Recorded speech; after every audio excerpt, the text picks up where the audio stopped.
This week on the Eldritch Lorecast, Logan from RuneSmith joins us once again to talk about campaign settings, NPCs, and are saving throws really necessary? All that and more right now. Hello everybody and welcome to this week's episode of the Eldritch Lorecast, your favourite D&D and tabletop role-playing game podcast. My name is Ben Byrne and I am here with Dael Kingsmill, Shawn Merwin. James Hake is out this week, unfortunately, so we have welcomed back Logan Reese to the podcast. Logan, thank you for jumping in this week. And I have to ask you, if you had a favourite D&D campaign setting, it can be official, it can be published, it can be unpublished, what would it be? Well, I think the correct answer would be my own. But if I were to go for official, I really like unique settings. So I think my top would be Eberron, but I really like what Spelljammer conceptually offers D&D. What's that? Like, what uniqueness about it do you really love? It's mostly just like Treasure Planet for D&D is really just kind of the aesthetic and a lot of the design. So I think there's an interesting territory to explore there, but I don't know it that well. Treasure Planet is one of those weird movies. I know people have like TV shows or movies that they saw when they were really little, and then they can't find anything online about them and feel like they were a fever dream that they maybe made up, and Treasure Planet was one of those for me. Dael Kingsmill, if you had a favourite campaign setting. See, that's tricky because I don't know enough to know. I don't think I know really any D&D official settings except the ones that are from Magic the Gathering. So, I mean, I guess them. I really like Ravnica. I love those MTG sets. So I've never played D&D in those settings, but I'm a big fan of Theros and Ravnica as Magic the Gathering settings. So does that count? I don't know. Absolutely. I need to know more about D&D. No, absolutely. I mean, I feel like I'm in a similar boat because I played a lot of homebrew setting earlier. So like I'm definitely not an expert in the Forgotten Realms or any campaign setting. But have you set things in Ravnica or Theros specifically, or have you more pulled things out of them to use in your game? I mean, I guess I've pulled things out of them. I'm such a homebrew DM. I really am playing in my own setting at all times. And if I pull stuff, it's like trace elements rather than like chunks of world, which is just terrible for this question. It's just terrible. It really is. The next couple minutes might be... I wrote stuff for the Theros setting. Does that count? Yeah, of course that counts. Okay. Can we get an elevator pitch of your main setting? Of my main setting? Yeah. Yes, I think that I would describe it as the magic in the mundane. So I like everything to feel quite muddy, but like there's magic in everything. Just little bits of it. I like it. And that magic is sort of uncontrollable and untamable. There you go. I think I've always enjoyed and I know that you're well known for your phrase vague and evocative, and I've always enjoyed that phrase and think I would very much enjoy exploring your campaign world. Shawn Merwin, what is your favourite campaign setting? And yes, to answer the question for you, it can be one that you have worked on or written for. I have not written a lot for one campaign, but I have written a little for a lot of different campaign worlds. I feel like each setting has its own special focus. So like Logan said, unique is cool. So if you want to run like a gothic horror campaign, you can't really do much better than Ravenloft. But I think I'm contractually obligated to say that Grim Hollow is got to be my favorite D&D world setting, followed closely by Eberron, Dark Sun, Ravenloft. Yeah, all the other ones. Yeah. All of them. Somebody did ask in the Discord what my favourite campaign setting was, and people joked that I'm contractually obliged to say Grim Hollow. I'm very much like you, Dael. I had my own campaign setting that I worked on, that I used almost exclusively all the time. And then when I started working at Ghostfire and started reading into Etheros and Grim Hollow, I was like, these are so similar. The things that I love about my campaign setting are so present in Etheros and Grimhollow that I think I will just adopt this and use it as my campaign setting again. And the things that I love... It's because there is that balance, right? Of like, if you make up the world yourself, then you know everything about it. There's no chance of like forgetting a bunch of the information because it's just in your head. But if you make it up yourself, then you have to make it up yourself. So if there is a setting that's close to it, maybe it is easier to like adopt it. Yeah, I mean, that was part of the reason I started a homebrew setting in the first place, was so that if anybody ever asked me any questions, I didn't have to do a deep dive into a wiki to figure out what the answer was. I could just say, this is the answer, you know, and also craft it to be especially about things that I like and want to put into a campaign. But the flip side is I had players that wanted to play in a game that I was going to run, and they were like full on interviewing me as their dungeon master. They like took me out to lunch one day. They were like, all right, we want to know more about this campaign setting of yours. We want to know, you know, where we would fit in and how we would enjoy this campaign. And their big problem was, and I think it's a totally legitimate, fine problem to have, that they couldn't spend the time to do their own deep dive into the setting on a wiki or a website or a blog or something like that, because it was all basically in here. And so, you know, there's obviously that advantage, is that the players can do their own reading and, you know, take time away from the table to do a deep exploration of the world and figure out specifically where their character's from. I wanted to talk a little bit about campaign settings, what makes a good campaign setting, what attracts us to specific campaign settings. Dael, did you know about Theros before you were working on the book? This was obviously established in Magic the Gathering before it was ported into 5e. Just for clarity for those listening, I didn't work on the Theros book. I worked on my own supplement with Jeremy Malul, which was a lot of fun because I did know about Theros. I was very, very much into that. It was like within my first year of being on YouTube, I was making a video about Theros, and thankfully I had the connections to be sent a bunch of cards, and it's the most exciting thing that's ever happened to me, ripping into all of those booster packs.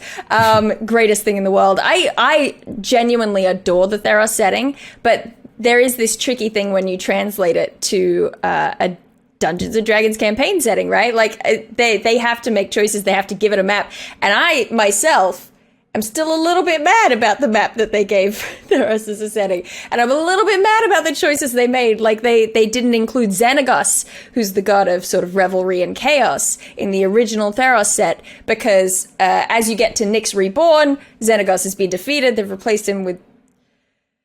I don't want to talk about it. But I was mad about that because I'm like, this is the most exciting period of time in this campaign setting. Why would you take that away from me? Give me a stat block for Xenagos. Anyway.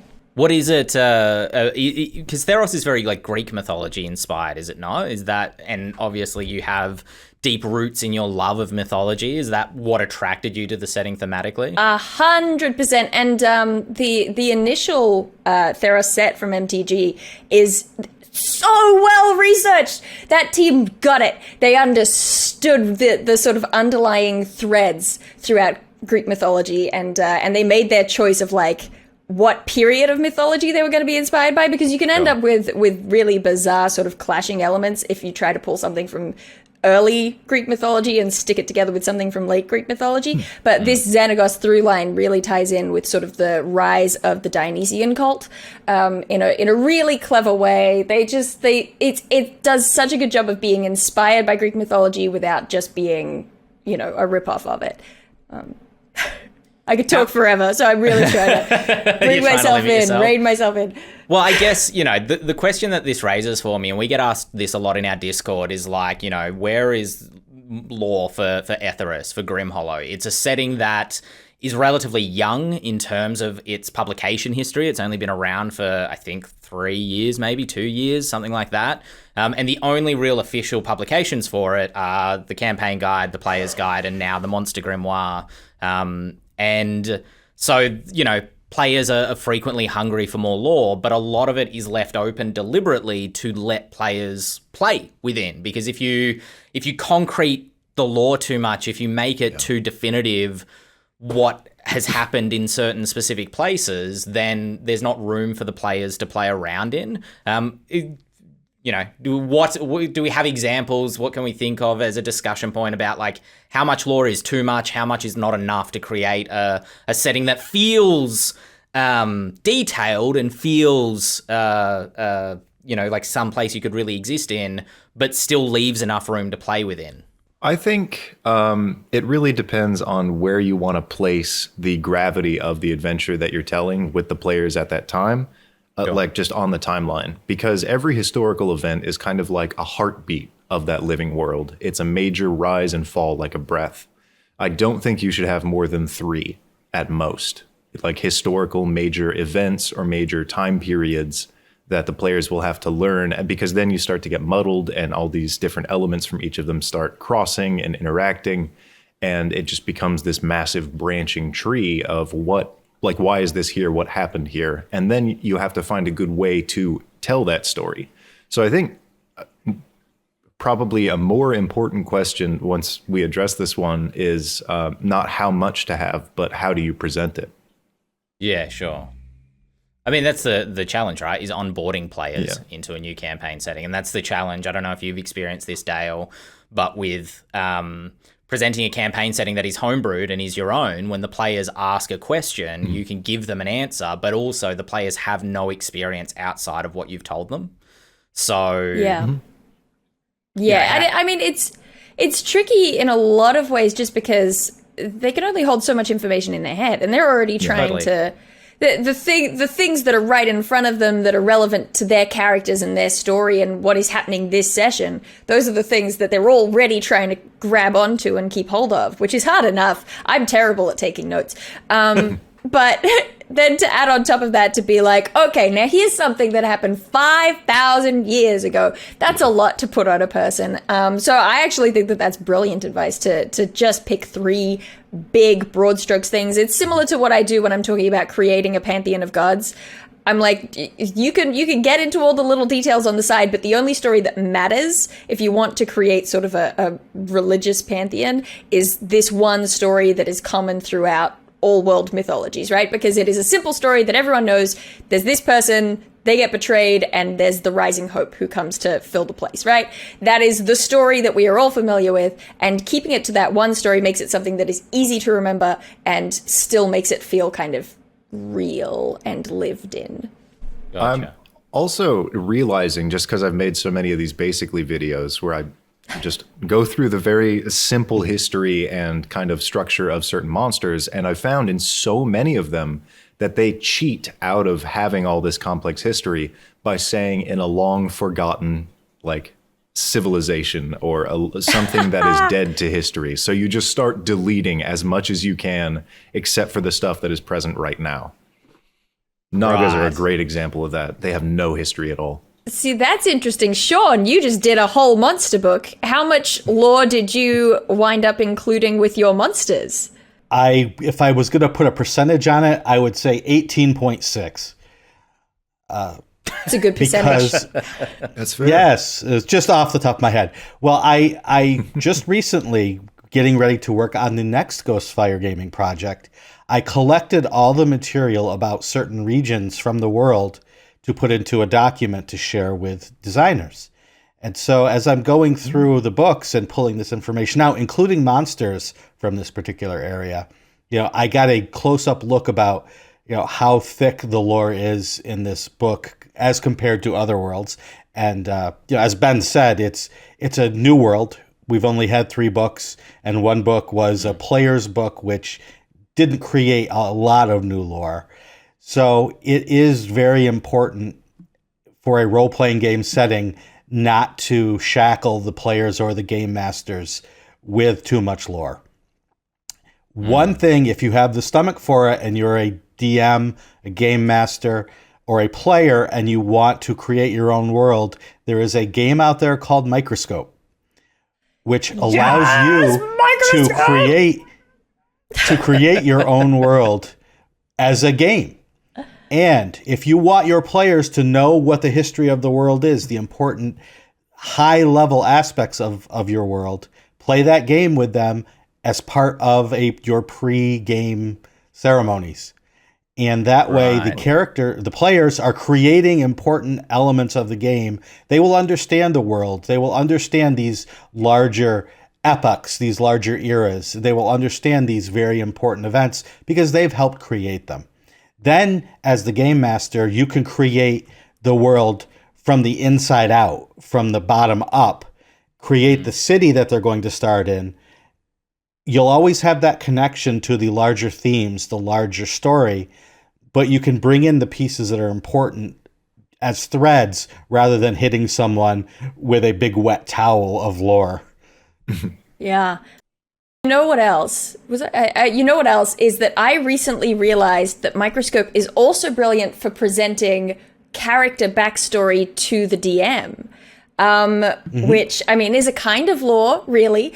So I recommend, I found out about this thing. It's called, I just looked it up. It's called Utgar's Chronicles, which is a web app, which is just like a way to play Microscope digitally, but it's also really, really handy because you can kind of define eras. So you can be like, this is my character's childhood, this is my character's, first job, this is whatever. Pick these eras of time, but the whole way through you can decide whether that was a dark period or a light period on the whole. Was this like a happy time for them or was this a terrible time for them? And you can just do these really broad strokes things that your DM can look at on the fly and go, oh, I get it.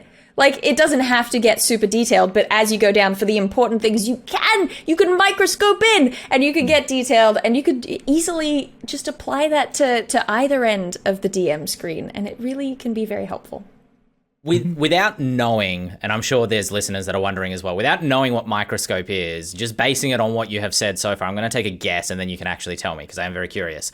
Is it the idea that the Dungeon Master or whoever is talking about the lore is saying like this happened and then this happened and the player says tell me more about that or keep going? It's like, all right, what happened next? Or tell me more about that. Is that basically it? Because that's very similar to a drama game. But anyway, what is Microscope? That's my question.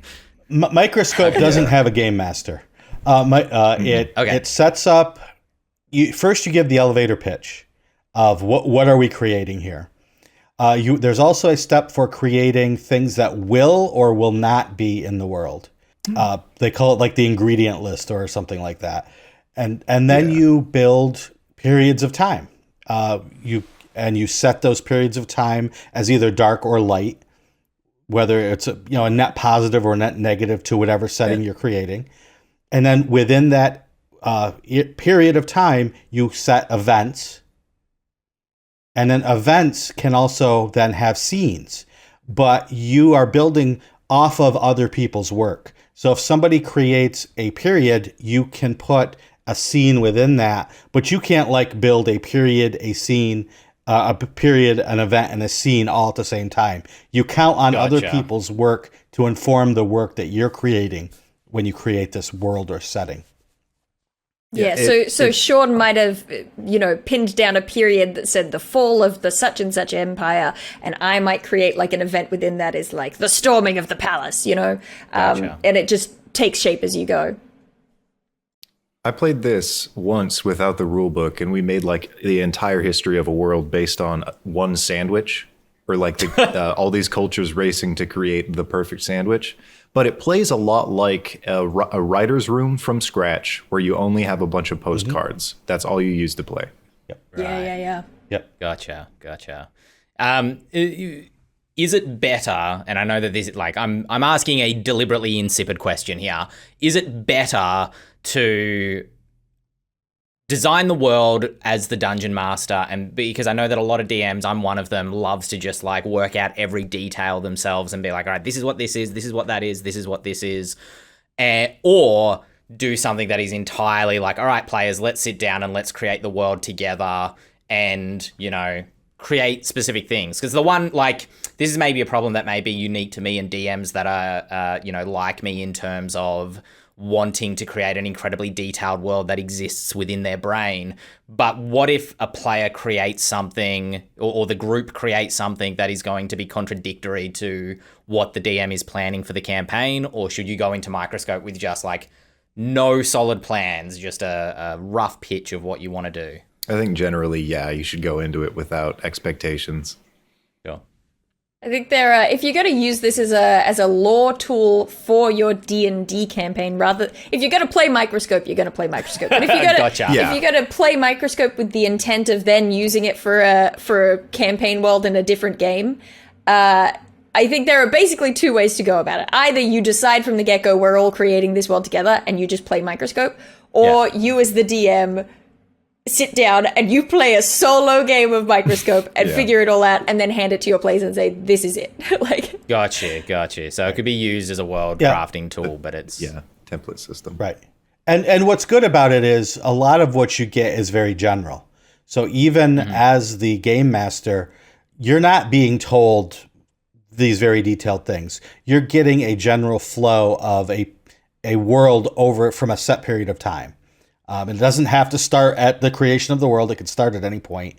So you can actually set your game beyond the Microscope game and just keep that history. You're still creating all of the details of the world as the game master, but you don't have to now explain to the players, this is what happened in the history of my world, because they were there. yeah. Which is Gotcha. totally invaluable just in terms of like coming at everything as just a person who's a total mythology nerd.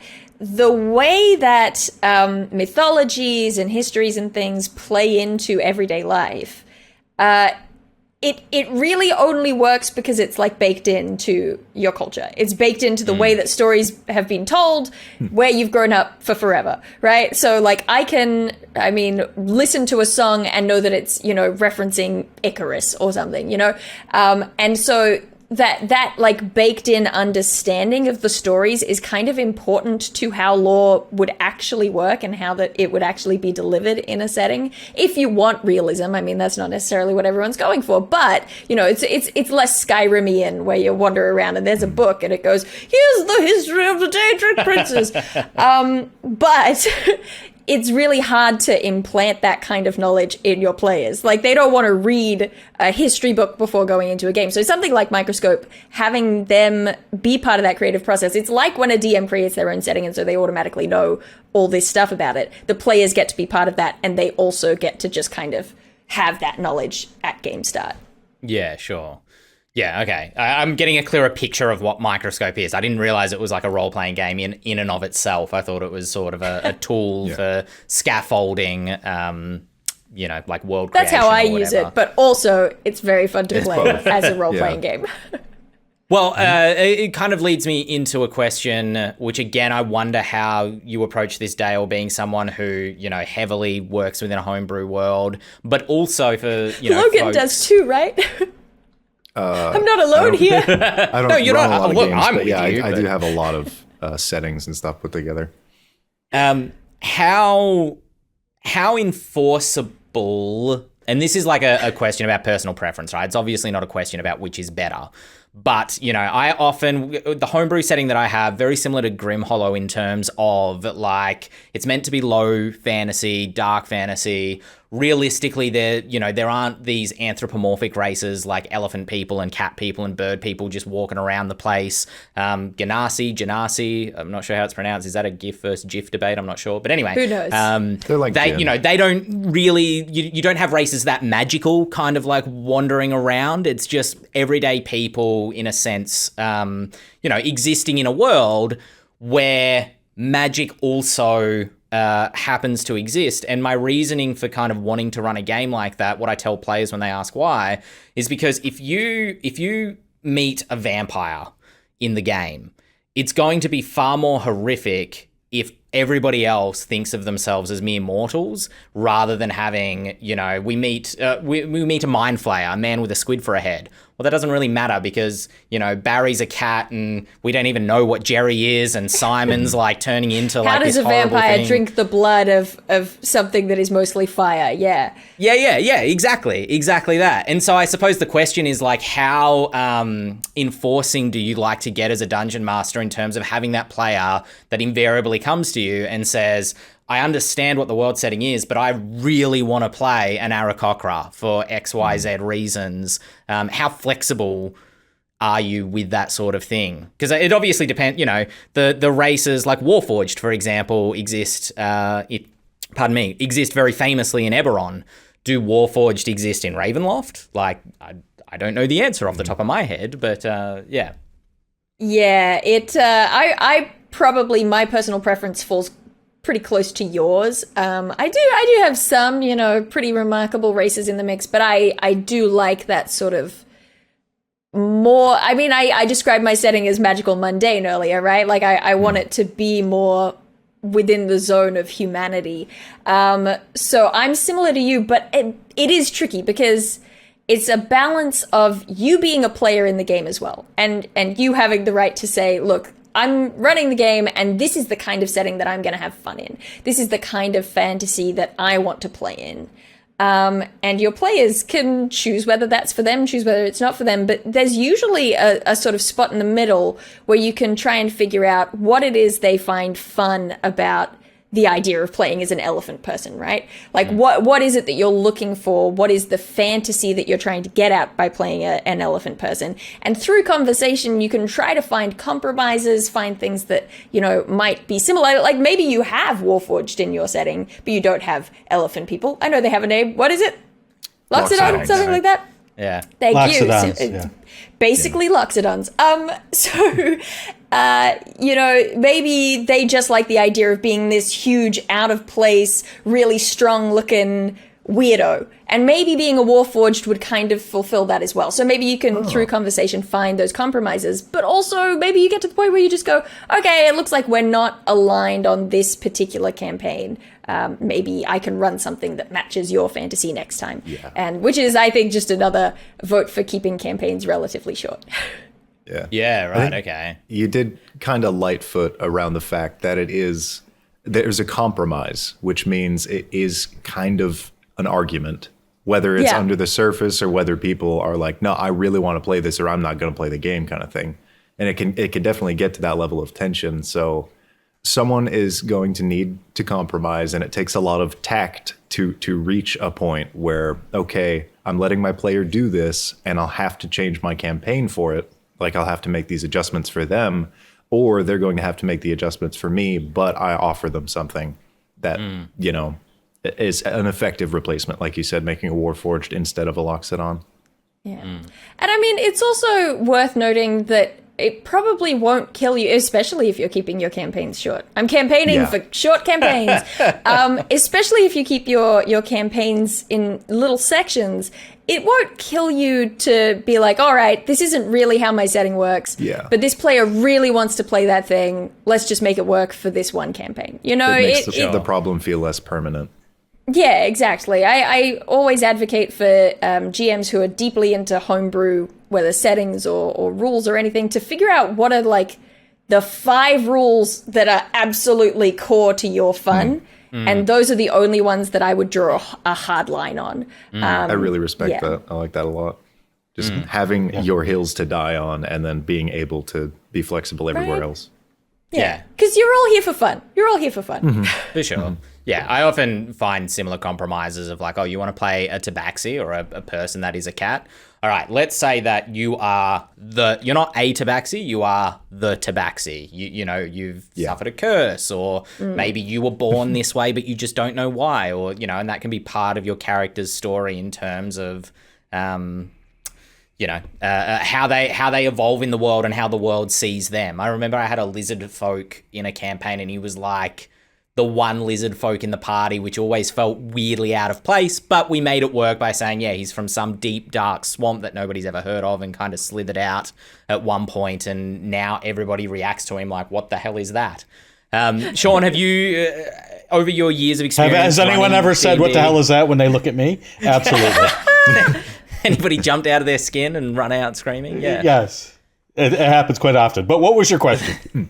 Well, I suppose, like, have you dealt with these sort of things in similar ways? Do you think it's that important to maintain the sanctity of the setting, so to speak? It all depends. I think everyone has said it as perfectly as they can. Running an organized play campaign like the Adventurers League for Wizards of the Coast, they want everything in their repertoire to be legal. They want people to be able to play everything in all their books. So you're going to sit at a table with a Loxodon, a Warforged, some sort of mostly undead PC, a Hobgoblin, and you name it, it's out there. Yeah. Yes, exactly. And so you just have to roll with it, because the adventure may be, there is. The whole point of the adventure is that you're going to be trapped underwater, and oh wait, none of these characters breathe. What are we going to do about that? So it's a thing that the further along you go in a game's life cycle, and the more player options there are, the more you're going to have to deal with it. And you just have fun. Have fun with it the best way you can. If it turns into some silly moments, roll with those silly moments, because it's a game. Yeah, if you get mad about it, the only person that's suffering through the game ends up being you. Mm-hmm. Wiser words never spoken. Logan Reese. We're gonna put that in a quote somewhere. Speaking of having fun and the Dungeon Master's fun, we got 2 questions. One was from the Discord. One was from an email from Chris and Perry Hexus on the Discord, kind of asking similar.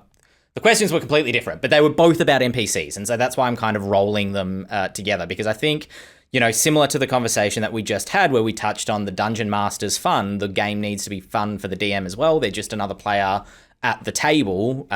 Realistically, the NPCs can often take the roughest brunt of the player's shenanigans, let's say. And so Chris's question was, when do you stat an NPC? How many NPCs do you give stats to? If you're coming up with a village, how do you figure out, whether they need a stat block or not, based on the idea that the party will inevitably end up harassing them or, right, intimidating them or even just trying to deceive them? How do you determine what the DC on a deception check against poor shopkeeper Barry happens to be? Which I kind of spun out into, how much history, how much lore do individual NPCs need? And then Perry Hexus's question was about representing smart/scheming NPCs. How do you represent an NPC in a campaign who's, probably particularly villainous, who's meant to be able to outsmart the party, who's meant to be this Ozymandias genius style individual, and yet you will never have the same brain capacity as 6 other people sitting at the table with you. So I just wanted to turn that into a question about NPCs. Dael, how do you stat NPCs? When do you stat NPCs? I am of the school of trying to avoid statting as much as possible. Partly because I do believe in the superstition that if it has a stat block, the players can and will fight and kill it. Sure. Which I mean, really, that applies mostly to if you want this monster to be an unbeatable monster, don't give it stats because they will find a way to kill it. But I think for me, I'm also like, I can't give this barkeep stats because somehow the players will know and they will fight them. So I don't tend to stat anyone up who I don't intend to be in combat at some point. What I do instead is a long time ago, made up a thing that I call the Build-A-Baddie table, which is intended for just like the players pick a fight with someone that you didn't expect them to pick a fight with, but you still want that combat to be interesting, right? And so it's kind of a table that just splits things up into on the fly. You get to go, is this character strong, skilled, or smart? Okay, great. Well, they're skilled. Great. Here we go. This is the category. And it'll tell you sort of an ad hoc armor class. You can choose from a short list of like weapons or attacks that are their base attack.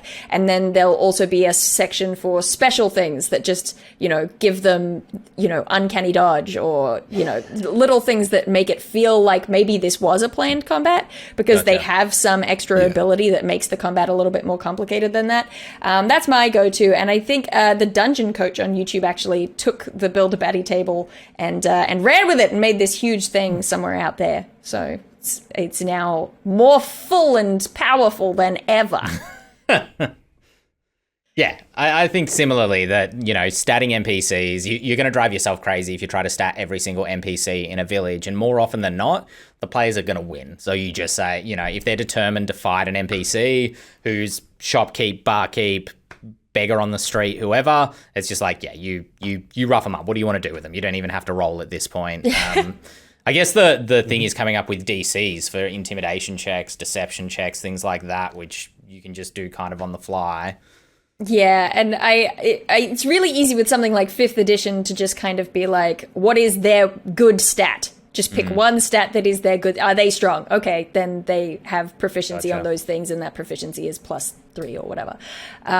Yeah, I think the other thing is that if you start statting up NPCs in a town, you inevitably end up accidentally making them all way more important than they need to be.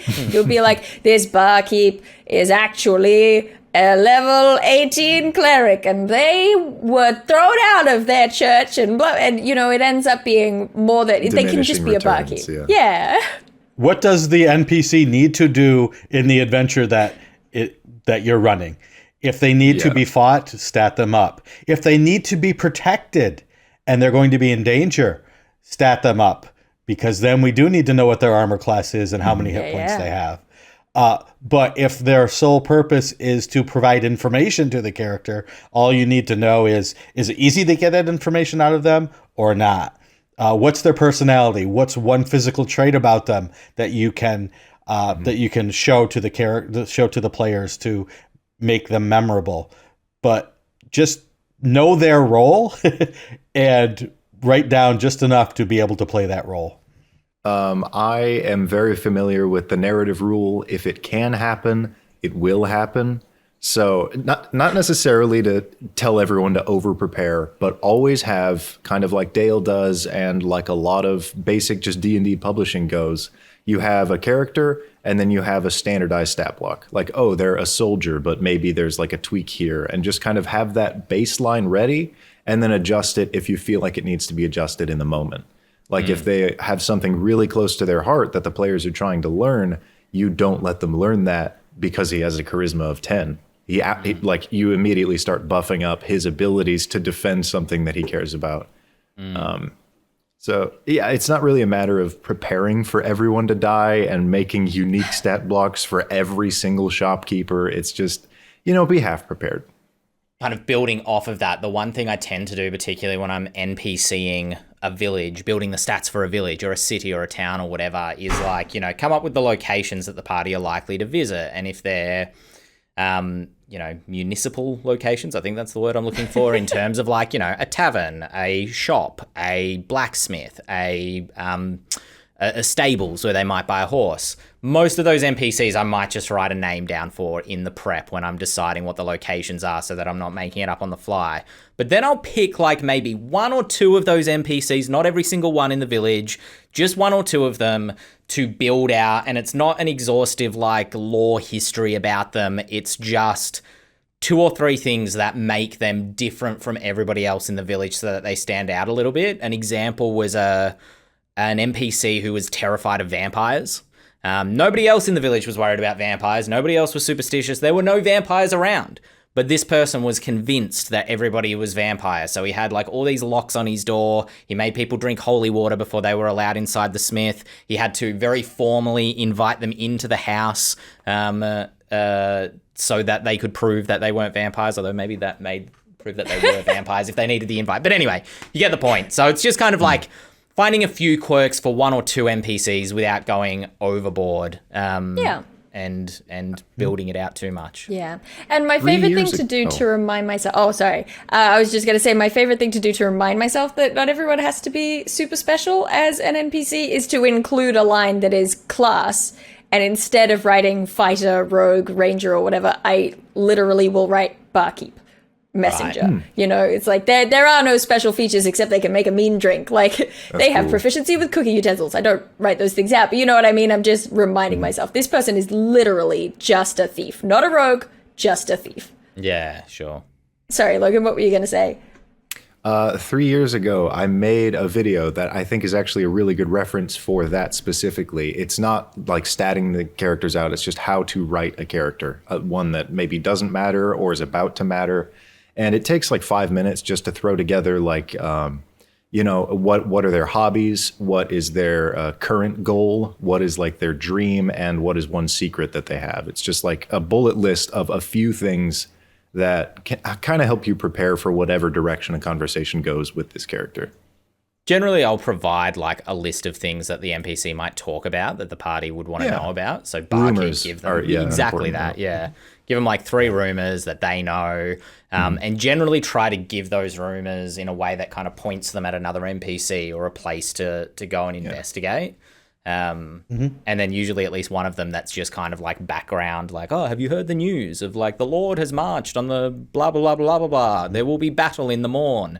And that's like, 6 miles away, but it gives texture to the world. Yeah, and you have the Dragon Age approach of like them having opinions on the goings on. Yes, absolutely. Especially when you're running like a campaign that has that, moral ambiguity. The party could side with either side and there's no wrong answer. It's just both sides have an opinion about X thing. And so I'll have a bunch of NPCs, scattered throughout the village that are like, oh yeah, no, the Lord, he's terrible. He taxes us too much. He's absolutely horrible. We hate him. I want to side with the rebels if I could. And somebody else, the blacksmith or the dude horsing the shoes, shoeing the horses is what I meant to say.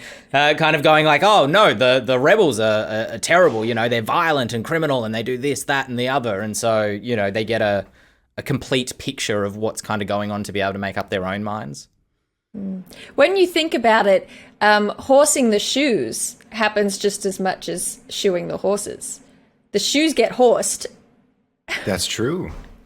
Is that because the shoes are technically under the horse? I'm confused. Yeah, well, I mean, you put the shoes on the horse got shod. But if you put the horse on the shoes, the shoes got horsed. You can do it one way or the other. It's a different process. Okay. Really? Cool. It's all a matter of perspective. The theory of relativity. Good to know. Good to know. Shawn, what's your approach when you're trying to come up with NPCs on the fly or something happens that's unexpected? Do you have the list of names or traits or attributes? What I generally do is think of a word that would describe that NPC. Oh, he's a quaint librarian, so his name is Quince. He's a hardy fighter, so his name is Hardy.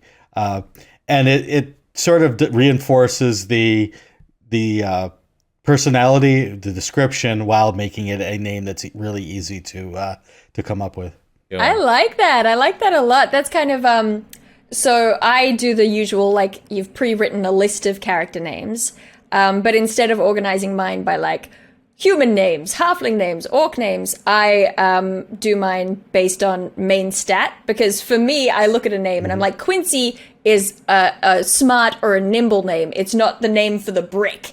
You know what I mean? You're not about to fight a brick wall named Quincy.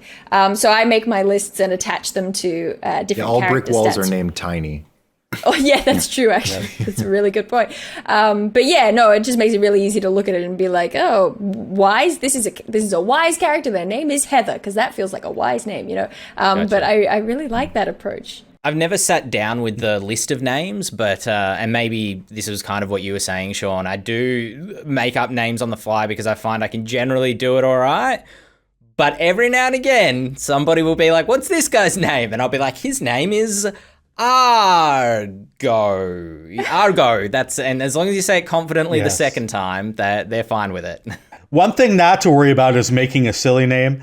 I had a high school teacher who was about to have a child, and he was crowdsourcing the class, and he said, I don't want to make a name that could be taken badly. And we're like, it doesn't matter. We're going to, people will make up words to pick on your child. Yeah. And he named his son Tucker. So we had nothing to worry about. There's nothing that you could say with that. So just make the name. If people are going to pick on it, they're going to pick on it. Conversation last week. Yeah. I had they were in a pirate town and they're like, oh, what's this pirate's name? And I'm like, his name is Justin. And so it became this whole thing about Justin the pirate, the most piratey of pirates, named Justin. Logan, how attached do you tend to get to your NPCs? Are you protective of them? Do you not care? They're just there, that they're tools for you to be able to create an experience for the players? I think there's definitely a divide. Like, I don't ever do self-inserts, but I do have a few characters that I kind of hold dear, and the rest of them I don't care. Because, I've played with a lot of parties who generally don't, get that invested in the world or the characters, so I personally just, through experience, have kind of dedicated less time to it. Do you ever get upset with, party tactics? Do you ever feel, and this might not be... I just find, personally for me, I'm just leading you into, I just want to have a complaint session for a second. I don't enjoy, parties going in and being I want to torture the NPC, I'm going to intimidate him, I'm going to do this, I'm going to do that. It reminds me of that Simpsons meme of, Bart and Homer aiming a gun at, some kid, and the caption was, the party negotiating with the shopkeeper trying to feed his family. And, that gets exhausting if you're constantly playing through that sort of thing. It's the GTA approach to NPCs. Yeah, right. Just they barely exist. I mean, is this something you've struggled with, Dael, or you just don't care? You're whatever. I am numb to it. Mostly, not really. I mean, I don't know whether you can ever fully become numb to it. It's just bizarre sometimes, the things that players will latch onto. They'll be I had them accost the mayor figure of this town once because a crocodile had attacked during this river festival, and one of them was grabbing him by the collar and going, "Did you know about this?" And it's it's a crocodile. How could he? What do you think he's done? I don't understand it, but I feel over time I try really hard to just choose not to care about an NPC until the players have decided that they care about the NPC. Then it feels like it's more safe to invest. I was going to say that's a really good way to present world building too, just in general, is have all these unanswered questions and then wait for a player to ask one of them. And then the player is suddenly, they're the one that's kind of generating this exploration. So you don't have to set everything up ahead of time. I suppose that's fair. It reminds me, I think you said this on an earlier episode, Dael, and maybe we were having a similar conversation about, if I'm remembering correctly, empathizing recklessly. It was something like that. And I find that I do that too much with my villains where, they're horrible bastard people. If I think of an example from media, it's the character of Silco from Arcane. I don't know if you if you're all familiar, but he's this character who is utterly reprehensible. I don't like him as I think he's a great character, but I don't like him as a person. I think he's utterly reprehensible. And yet the way that the internet has kind of embraced this character and seen the positive aspects of him in his fatherliness towards Jinx and his, what he wants is, in theory, a more egalitarian society between the two cities. And, I find I do that with my villains a little too often where it gets to the ultimate climax of them fighting him, and by this point the party are frustrated and they hate this person and they really want to see them suffer, and it's just please just kill him already. He suffered enough. I empathize too much with this guy. Stop, he's already dead. I have the opposite problem actually, where I'll write just a sick bastard, and then I'll give him reasoning for why he's doing these things, and they're all very personal and very selfish, but he's so convincing that the party just falls right into his lap. Right. It's well, fight him. You saw that he destroyed those people, and there's bodies, mountains of carcasses. Just because he's a sad little guy doesn't mean you don't kill him. Sure. No, I love that. That can be a little frustrating. I love that. I mean, I think make the villain a gnome, they'll never kill him. Oh, never. Yeah. Unless the gnome has a deep voice, then they'll kill him before they know anything about him.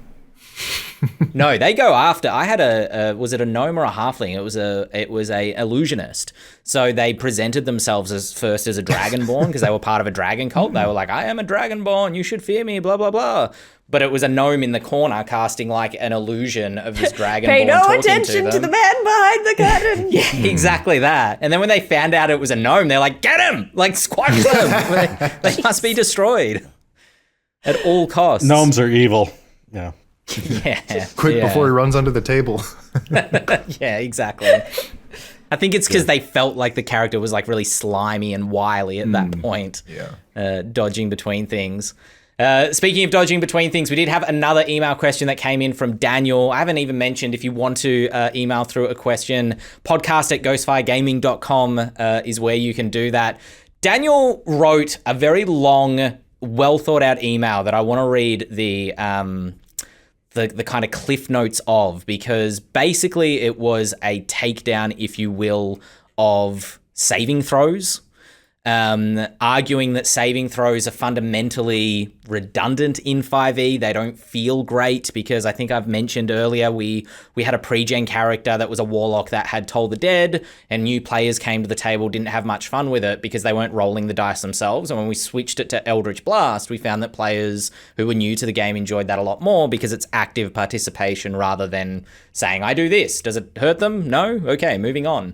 So basically argued that saving throws, can be replaced with an attack roll against the ability score, I think, of the, that's being attacked. Instead of making a strength saving throw, you make an attack against their strength score, using it kind of like AC. And that anything else that requires a saving throw can just be an ability check. Instead of getting knocked prone being a strength saving throw, could you use athletics instead? Instead of dodging to the side, could you use, acrobatics?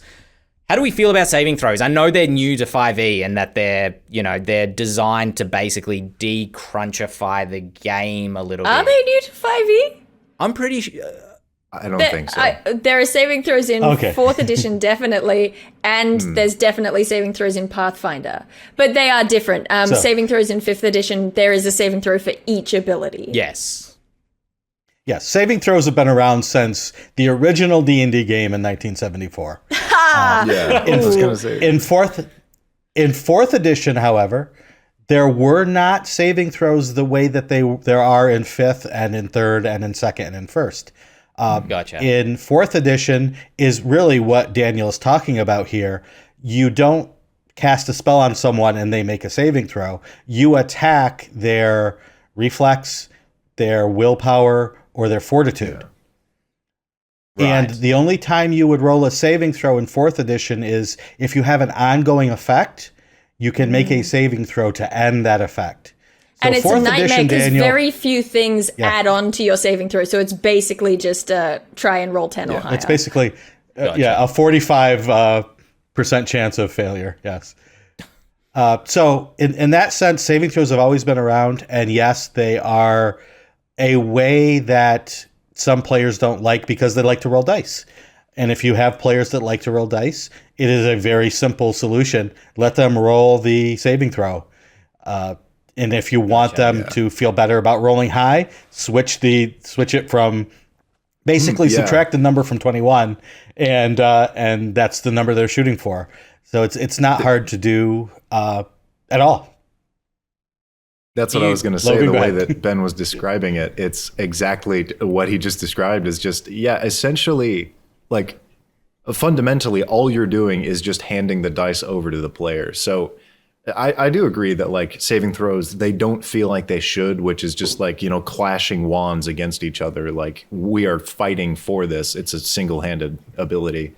And it does make sense. They absolutely shouldn't be attack rolls unless they're based on those abilities, because if everything is just an attack roll against the AC, the balance is just done. Like, it's just destroyed. But it's funny that you can solve that so easily just by, here you go, you roll. It is interesting as well that when we have this conversation about saving throws, there are lots of other things that call for saving throws in 5th edition, but it is impossible to have the conversation about that mechanic without talking about magic, because it is so caught up in how spellcasting feels in 5th edition. Part of that is because you don't want someone who is playing a spellcaster to feel like their magic doesn't happen, right? Because that sucks to feel like I'm a wizard, but I can't even make this spell work. So the idea there is the spell just happens. It absolutely goes off, but do they jump out of the way of the fireball in time? Which then in turn leads to this thing of full damage on a fail or half damage on a success, which plays into the marshals versus spellcasters thing. It gets more complicated. So it is a tricky thing. And then on top of that, you have to consider that trade-off. Is it worth the trade-off of, I mean, Shawn's basically solved this already, but just to like break it down, it sort of starts with that trade-off of, do you want them to feel like their magic works, like they are absolutely competent at casting magic and no matter what, the spell happens? Or do you want them to have fun rolling dice at the table on their turn? So you got that kind of dissonance between the real world and the game world, which is where things start to get a little complicated.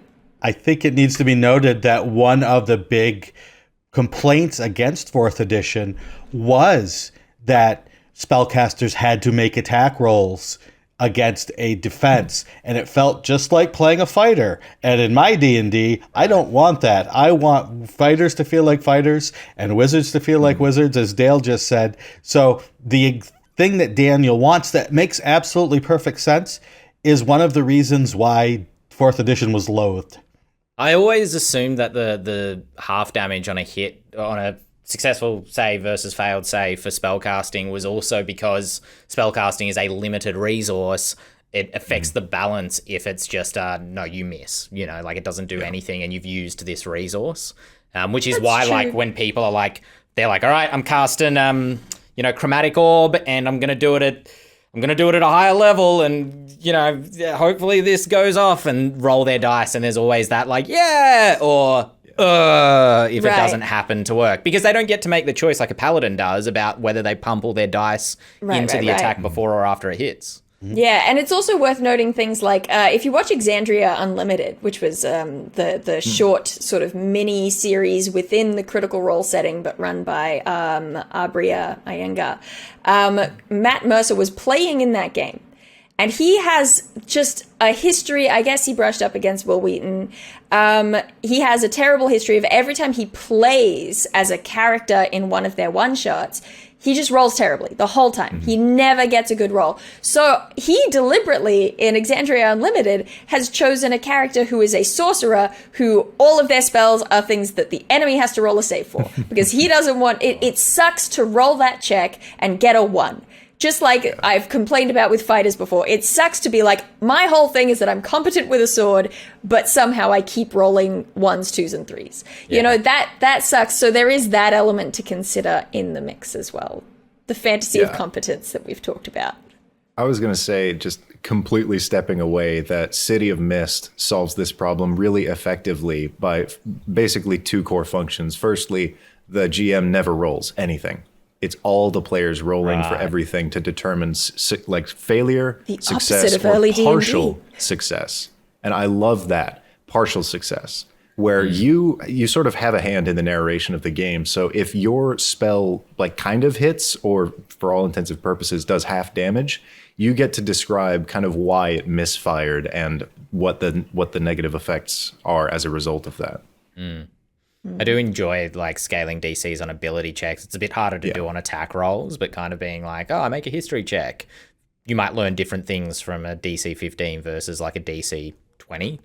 The one I do want to say, Daniel, as well, that I mostly agree with you. There is something that feels wrong at the heart of the player not getting to like roll dice. That does feel wrong, but I'm just also talking about what the other side is. I like Daniel's idea about replacing saving throws with ability checks based on skills. The issue with that is then every spell needs to call out which ability skill the saving throw is. And you have to balance, well, we have too many now that call for athletics. We need some for acrobatics. Oh, now everybody's taking athletics and acrobatics and nobody is taking sleight of hand. Oh, so let's get some spells that sleight of hand is the save for. It turns into a bit of a nightmare. You have that with saving throws anyway, though, right? Like Dex and Whiz are like the king kind Yeah, but of there's only skills. 6 of them, though. Sure. All right, that's fair. Yeah, what's the saving throw for animal handling? You know, if you get trampled by a bull or something. I mean, I do agree with you. I'm like, bring in more intelligent saving throws, but... Or charisma. Right. Like, Yeah. I for charm spells, I like to use charisma instead of wisdom because I feel like charisma is, you know, that force of personality. Jinx. Right, Jink? Yeah. Yo, Oh my Nico. God. Did we just become best friends? We just became best friends. The other thing I like about saving throws is you can use them to wig out the players. I've done it a couple times where players are like really anticipating a trap and they're like, all right, I do a perception check or investigation, whatever it happens to be. And I'm like, the door doesn't appear to be trapped. And they're like, because I've rolled a 1 or a 2. So they go in, they open the door and I say, all right, make a dex save. And they're like, I knew it.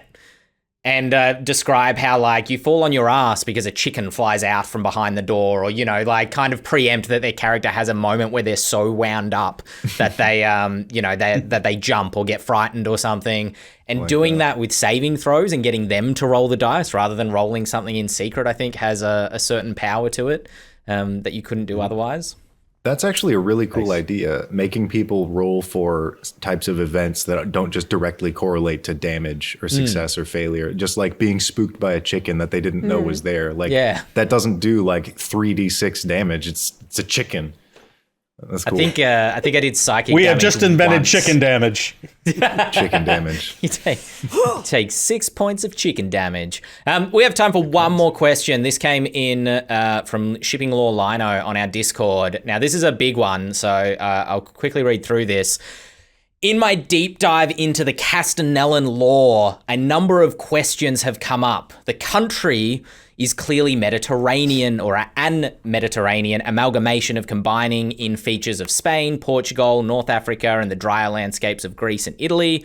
Many of the similarities and differences of those places are well adapted by having the 3 subcultures that make up Castanellan as a whole. With all of that being said, Dael, what is your non-ice cream cold treat that you really enjoy during summer? Ooh, I'm so glad you asked. Pavlova! Pavlova. Excellent question. That's fair. Is Pavlova an Australian thing only? I feel like I've heard that before, Australia, but I could be New wrong. Zealand, yeah. Right. And my apologies to our US American friends over here because you're missing out. Pavlova is pretty great. That would probably be up there on my list. Logan, your favorite summery treat apart from ice cream? A Long Island iced tea. Fair. What is a Long Island? Is that just vodka and like fruit It's a drink? lot of different alcohols. It's just vodka. Pretty much. just Yeah, pour a it lot in of there. vodka. And a little bit of food coloring to get that nice tint. Gotcha. No, it's a mix of different things that make it resemble just like an iced tea. I'm not big on sweets. Fair. Shawn, something you enjoy during summer that's not ice cream? 2 Long Island iced teas. A double. Or, yes, a double. Though I love, there's a cake that my wife's grandmother made. It's lemon or chocolate icebox cake. And it's a cake with many layers, and you put it in the freezer, and you pull it out, cut a piece, and it's cold and sweet and very delicious. Oh, hell yeah, that sounds great. What's that? That reminds me of, there's a cake that I don't know if this is Australia centric or not. I can't think of the name of it, but basically I know it as the cake you make when the cake you wanted to make goes wrong. And it's more or less like sponge on the bottom and then jelly in the middle and then like cream on top. It's called somebody will know.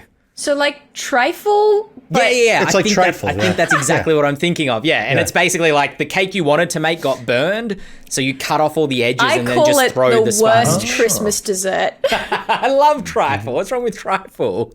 It's never as good as it should be. I got home one night with a full trifle from a Christmas party, kicked open the door and just said, I have trifle. And me and my housemates sat around with spoons, eating it straight out of the bowl. Really good. Yeah, it was great. It was a great time. Speaking of great time. I do have to ask, what is pavlova? Because all I could think of is dog saliva. Okay. You know meringue, right? Yes, I've heard Meringues, of her, right? yes. Yes. It's like meringue, but it's like a cake worth of meringue, right? So the inside stays all gooey and fluffy and light and magnificent, like while mousse? only the outside shell becomes crispy. And then on the top, you just lather it with cream and all sorts of fruits, kiwi fruit, strawberry, blueberries, all the fruits on the top of the pavlova, and it is the most magnificent thing in the world. It does sound wonderful now that you describe it. Yeah. It's kind of like mousse, Logan, but it's nothing like mousse at the same time. It's like the interior is like if sugar was a cloud, but also it's a little bit thicker. Oh, that's a great description, but not like fairy floss. No, because fairy floss is like stringy. Fairy floss is like hair. Candy cotton? Yeah. No, I don't think so. Because fairy floss is cotton candy. Yeah. Or candy floss if you're in the UK, but we call it fairy floss. But it's not like fairy floss. It's in the middle in terms of density, mousse and like cotton candy. Yeah, because it's like gooey, but it's Kinda not like wet. Clouds aren't gooey. It's All right, nice. It's you really lost good. me. I'll have to try it.